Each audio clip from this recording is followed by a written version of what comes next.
Boom, boom. Hey, we are live and we're back with the Phoenix RIA. We're actually still figuring out the kinks on the Phoenix RIA and streaming to the Facebook group since Facebook decided to take that away. So we are live on my personal channel, and right about now, my daughter Holly is sharing this off my personal channel into the Facebook group because that's how I have to do it right now. So, Perfect. but yeah, so a little update on the market. Inventory is climbing. If you're not watching it, you should be. Someone put out a stat. I think we are the highest point since I don't know, late I think 2017. So Okay. we are on the bottom mark of a normal market. And if you've been listening to Luke and I on this show for the last, I don't know, 6 months, I'm like, get ready for the summer and fall to be slow with the election year. Yeah. I wouldn't be shocked if we hit 20,000 actives by late summer, early fall. Don't you say that, Chris. Well, I just did. I think I just did again. So it will be a slower time. But with slower times creates opportunity if you know how to take advantage of that. So Yep. just you know, a lot of people are talking about double down on marketing right now. Double down on your fix and flips. Remember the whole like cycle of the real estate market. Obviously, summer is slower for us, and if you're watching for Florida, you have a little different cycle. The Florida cycle actually starts at like November and runs till May. The Phoenix cycle is more like January and runs till like July or August. Yep. So Yep. different cycles of real estate. And but yeah, I mean, if you are a buyer, you should just work Luke down on his numbers. Come on, that's not true. That's not true. Don't do that. So anyway, just a little update on the market. Interest rates are still just cruising along, not really going anywhere. What are they at right So now, Chris? 6.5 to 7 right now. yeah, it's dipped. I mean, we climbed up to I think 775. I think we're actually still down in the low sevens. Yeah. But yeah, I just got locked in on a DSCR loan at 7.49. that's So actually not beautiful. bad for a DSCR. I didn't think so either. That's 75% loan to value as well on a multifamily. So I was Yeah, happy with that. yeah. So let's jump in. We talked about IRA funds Yep.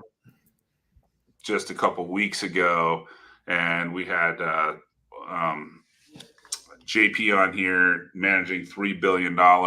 So what we decided to do is dive a little deeper into that subject on like how to raise money for fix and flips. And even if you're trying to raise money for your first deal, or if you're Luke and all you do is you're a machine and you fix and flip and fix and flip and fix and flip. Um, so you basically, let's talk about it. So you have two types of capital. You have your debt, like hard money Chris over here, right? That's your Yeah. debt. And then your equity piece is which you go get your money from your private lenders, right? Yep. Yep. Absolutely. So, I mean, I think a lot of people have a misconception that you can just, go get a hard money loan and not put anything down. I think a lot of people, out there believe that it's like, okay, well, if I found a deal, then I'll have a lender that'll just give me 100% financing on everything. And it doesn't work like that. Obviously, a lender, Chris, they want some skin in the game from your side as well. They want to beat that, the leverage down, because obviously if anything was to happen where you didn't perform, then they're stuck, holding the tab. So yeah, so what we did, from when we very first got started is we went ahead and we would be the ones that would come up with our own equity piece. Again, that was starting out, right? So let's just give an example. If we're buying a property for $400,000, and let's say that a lender, Chris, is asking for 20% down, right? If you're asking for 20% down, then we're going to need to have $80,000 to bring to the table, Yeah. right? So, and I want to just stop you real Yeah. quick right there. But what was the first step, and what did you say that you had to have to? And if you get this, you can go get lenders that will participate, right? You need a deal, right? Yeah. 100%. First things first is you need to make sure you find a deal. Yeah. Because the thing is, if you just, you just find something on the MLS, then they're asking retail. No, a hard money lender is going to, Chris is going to look at that deal. He's going to run the numbers and he's going to say, no, I'm not going to give you financing on something that you're trying to buy, 100% of market value right now. And I don't know if you did this, so I'm going to take one step back as well. I Yeah. don't know if you did this, but if you do get a deal, just you have a deal, right? You can reach out to, maybe you get a deal in your one of Luke's friends. Luke, if he brings you a good deal, you don't necessarily have to have that 20% down. You did on yours, but if you have a deal, you could do a JV and Yeah. bring the deal to them. So if you don't have a deal, if you're new and you're starting out, if you have a deal, you could take it to a lender like myself, like Luke would. Even though he's not a lender, he would still participate with you if you brought him a good deal, right? No question about it. Yeah, because Yeah. the deals are what's tough to find, right? Right. Like that's the thing that everyone spends all the money for marketing on, is to go get those deals. Yeah. So that is the toughest part of it. That is what is the most difficult to find. And so from that point, though, as we're starting, what you're going to do is you're going to go to a hard money lender. You're going to go to, whoever that may be. You might go to, to a hard money lender. You could go to honestly, even like a family or friend. I mean, if they have a lot of money, Yeah. and you're going to basically explain to them, they've got a deal here. This is what I'm looking to do. But again, so on average, a hard money lender is going to probably ask for about 20% down. The more that you do with them and the more trust that you build with them, they're going to be able to give you better leverage. You're going to be able to, bump that number down a little bit. They might go to 15%, right? And then you might even get them down to 10%. Well, the thing is that if you're just doing one, like when we first started, that's not, I don't want to say it's not a huge deal, but it's not a huge deal where it's like, you know what, say you've done a couple good fix and flips and you've got a little bit of money, bankrolled now. Say it is that number of what I said of let's say it's, let's just even say it's 15%. So if it's 15%, you're going to need to come to the table with $60,000. Yeah. Now, a lot of times someone like Chris, for a hard money loan, if you're asking for rehab funds as well, depending on the deal, they'll give you rehab funds. They might give you, what do you guys right now, Chris, 85%? No, 75% on 75, rehab money. okay. So 75% on rehab money. So if you say this project needs $40,000 into it, then Chris is saying, okay, I'm going to give you a loan for 30. Yeah. I'm going to give you $30,000 for the rehab. You're going to bring to the table the other 10 so that you can finish it off. And again, that's just strictly just, the smart thing to do for a lender, because they don't want to get over leveraged. So what happens is, as you kind of go down that line and you start taking on more projects, as you continue to grow your business, it's not as easy anymore to say you have 10 flips going, which, I mean, I think looking at our board right now, I think we're back up to about 16 right now. That was the last time I looked. But it's like, so if you have 10 projects going right now, and let's say that you need 15 or 20% down to purchase every one of these, and then you also need another, 10% or even 15% of rehab. Because I mean, again, the more that you do, and the more you prove yourself, the better terms you're going to get. But when you're not at that point yet, they're not going to just give you some super amazing terms yet, because you haven't proven it. So you start talking about having 10 projects where, let's say the average is 60 grand.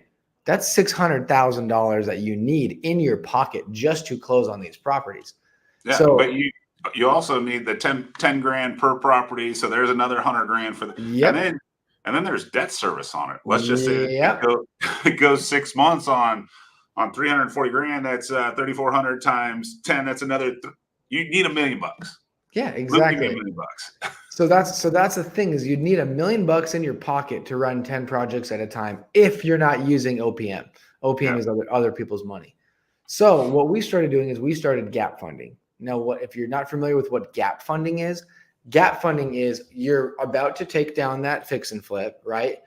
But let's just say that you find someone, because you've proven yourself to maybe someone, or maybe you have someone that trusts you, right? Maybe it's a family member, or uncle, or a brother, or a father, or whatever it might be. Maybe you have someone that says, hey, I trust you. I think that you know what you're doing. You've been in this for a little while now. Like, let's, I'm gonna go ahead and back you on this. So say they're gonna front you that $60,000. If they front you that $60,000, they are what's considered a gap funder. They are literally funding the gap that you needed to be able to close on that property. So how to do that? Again, what I've said many, many times before, because again, we didn't get gap funders when we very first got started, but we started getting very loud on social media and explaining to people what we do. When you explain to people what you do, and if you once again, I keep coming back to this, once you prove yourself that you know what you're doing and other people see that you know what you're doing, then people might get interested in, being willing to do that for you. The I'm other just thing is, curious. One question: yeah. Is wearing overalls without a shirt is that loud? Yeah, I think so. Sorry, I didn't mean to interrupt. Yeah, no, we're good. We're good.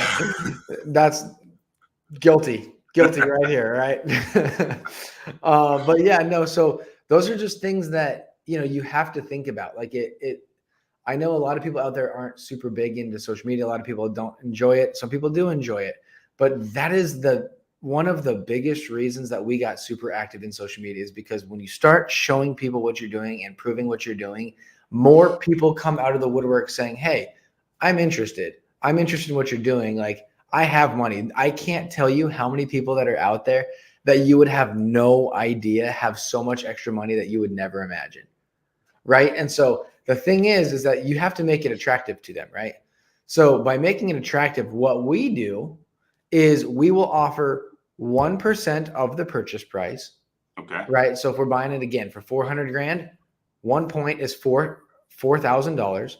Yeah. And then we offer 12% on your money annualized. So annualized means over time, month to month. So again, say the total loan ends up being they put 60 down on the purchase price is 400. So your loan is on 340, right? Say your loan's on 340, and then let's just say Chris throws in another 30 for rehab. So if your loan's on 370, then 12% breaks down to be $3,700, right? Give or take $3,700 a month. Yeah. Right. So $3,700 a month is what you're paying, but you're paying that gap funder on what they're borrowing you, which is that 60 grand. So they're making $600 a month. So $600 a month is what you're paying them. And then the average hold, let's just say, is going to be 4 months. If that hold is 4 months, then it's 6 times 4. So you're adding $2,400 to that 4,000. So they're making $6,400 on their $60,000 in a 4-month period. Now, the thing is if you can do that 3 times in a calendar year, obviously that's starting to be some really, really, really impressive returns. It's just over 30% for those of you that can't do the math that quick. Yeah. So it comes out right around 19 grand or something, 19.2. Yeah, it's just over 30% cash on cash. Yeah. So it's like you start talking about giving people 30% returns on their money. And if they truly, trust you and they think that you're a safe bet, you're going to have people that are willing to do this left and right.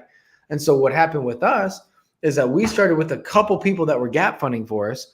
And then, as the years went by of us proving ourselves and people saying, wow, I'm making so much money with you guys, literally just giving it to you and being completely hands off. You know what I mean? Completely hands off. Yes, it is a second position loan. So that is the thing that's a little bit risky, as Chris holds the first position loan, being the full on hard money lender. And then this comes into a second position. So that is like the little bit of risk there. But again, we write up contracts with our gap funders, and we end up saying, hey, and again, I've been told we probably shouldn't do this, but we do guarantee it. So, I mean, when we guarantee it, that's saying, hey, if shit hits the fan, which it does at times, then we're still going to be paying you back. Yeah. So some thoughts about that, guys. I am the first position, and I do foreclose on people occasionally, not often, but yeah. So make sure whatever operator you're using, you check them out. Obviously, Luke's out there running. He's doing 10, 16 deals. He's, probably, do you have a little email write up you send to them, that kind of stuff? Like, here's our last 3 deals that we did. Yeah. So we have it just different depending on whoever's working with us. We have some people that work with us that they say, hey, yeah, I want to be fully in the know of everything that's going on. You know what I mean? When you finish that project, please let me know. Let me know when I can expect my money. And then we have other guys that are just like, and this is actually the majority of people, but the majority of people say we started with $50,000 on a gap fund. And then once it went really well, they're like, okay, let's do another one. And then you make them another 5-6 grand on their money over the course of 4 to 6 months, whatever it is. So, you kind of keep that rolling. And then a lot of these people, they'll say, you know what, this is going very, very well. I would prefer, if you're open to it, to give you another 100 grand, or I would, if you're open to it, I'd give you $250,000 right now. And so that's what we've done. We've had people that have done that, and they started with 50 grand. We've had some people start with 20 grand. And we've had some people get up to, I'm just being very honest, we've had people get up to $700,000-800,000 with us. That's awesome. And the crazy thing is, imagine having 800 grand with us on, let's just say, 10 different projects. Do you have any idea what kind of money you're making on that? If the average is, let's just say, even 20% by the time you add in that point, it's pretty insane. Well, if we just do the math on at 30%, 30% on 800 grand is 240 grand a year. This is quick math. Yeah. So making $250,000 a year by lending out 800. Yeah. No, it's not bad. So obviously market shifts, just, disclaimer, you gotta understand who your operator is. Cause I have foreclosed on second positions and people call me and I'm like, sorry, Yeah, for sure. But, obviously, someone like Luke is out there, doing a good job and, returning money to his investors. And that's probably the biggest thing. So obviously, someone said the kite method, right? So, the knowledge of the industry. So obviously, Luke, I don't know how many flips but you're averaging what, 100 flips a year?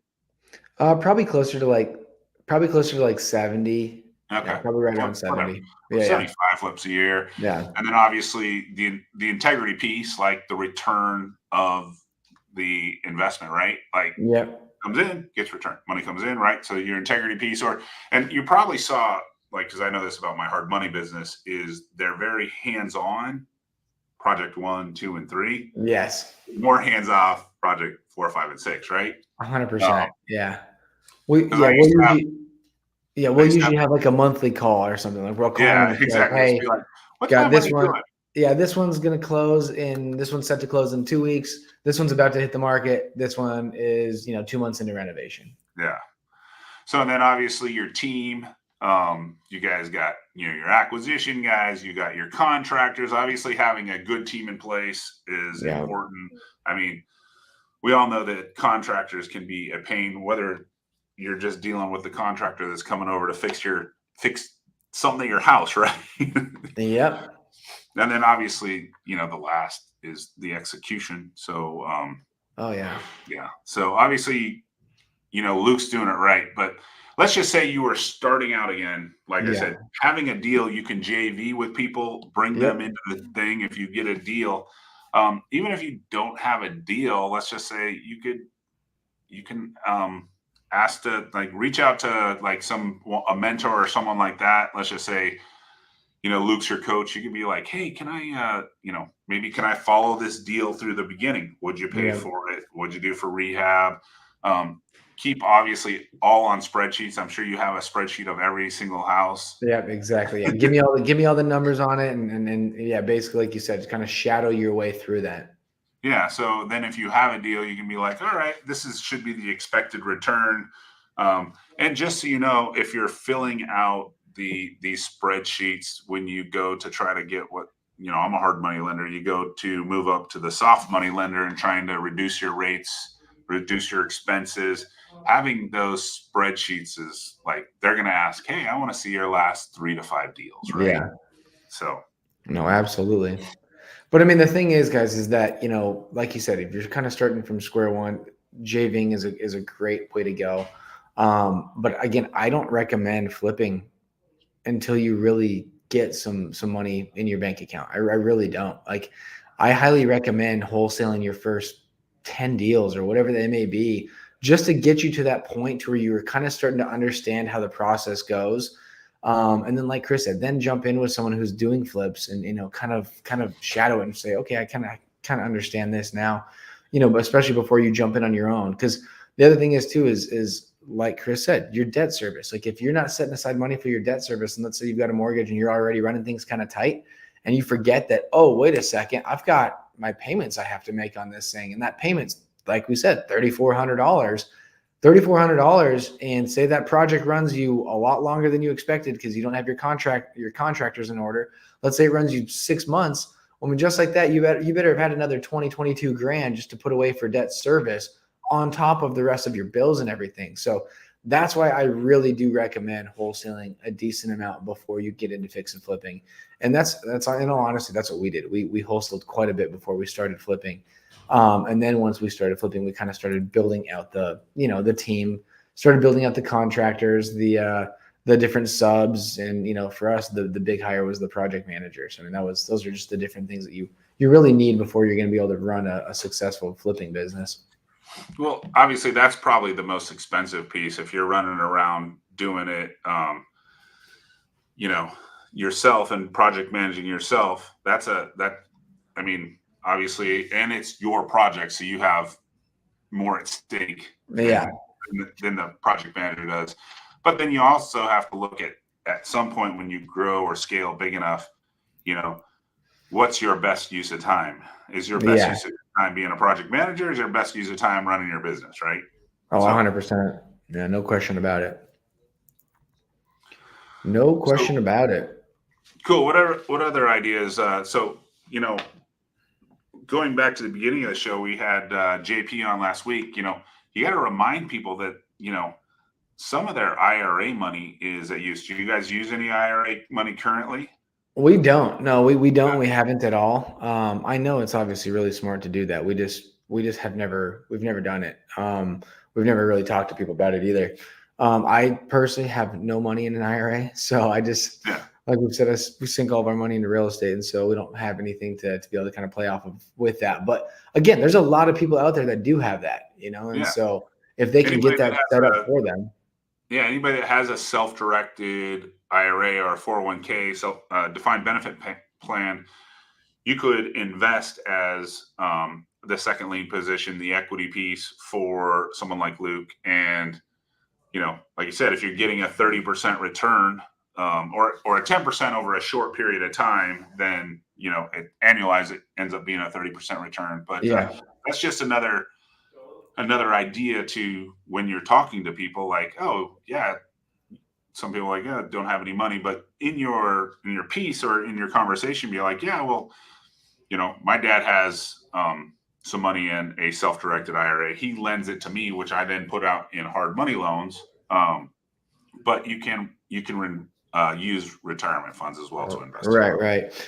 And it's kind of the other thing that's kind of cool about it that I do really enjoy about the fact that we did get loud and kind of put it out there what we're doing, is that like I've got one of my good buddies actually, he's lent some money with us for gap funds and whatnot, and he's like, I looked at the end of the year last year, and he's like, I made $47,000 with you guys.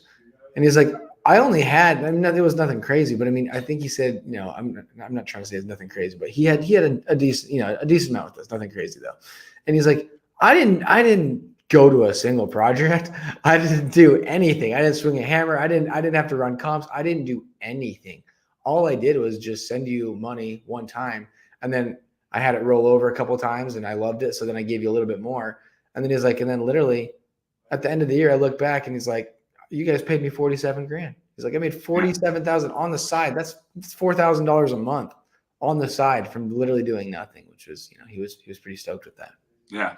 Little side note again, if you use somebody's IRA money, let's just say your buddy had an IRA, self-directed IRA, that 47,000 would be tax free. Yeah.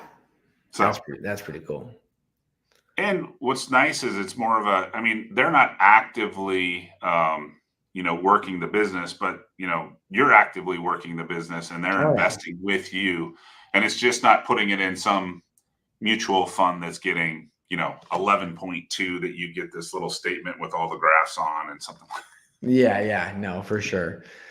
For sure. And I mean, the thing is too, is that, you'll have some people that will say like, well, can we just partner 50-50 on it if I just give you the funds? And the thing is, we'll never do that, personally. And I mean, the reason being is just because, as we mentioned at the beginning of this podcast, the difficulty is in finding that deal. You can find that. money. You can Yeah. find money, and so finding that deal is the most difficult to do. So with that being said, we're not willing to give away 50% of a project, for lending. You know what I mean? Yeah. Yeah. So like number one thing is if you get a deal, everybody's like, oh, I need to go before I can go cold call or market or whatever. I gotta find the money first. No, that's not the case. If you Yeah, get the deal, you'll find the money. for sure, for sure. You just have to be in the room with the right people, and obviously the Phoenix REIT absolutely helps quite a bit. Yeah. Yeah, if you bring a deal to the Phoenix RIA, there's probably 10 people that'll be like, "Yeah, I'm ready to jump in that deal." Yeah, So, yeah, for sure. well, cool. Any questions? Like I said, with the fact that we're just sharing on my Facebook group onto the Phoenix RIA until I solve this problem because Facebook just locked us out.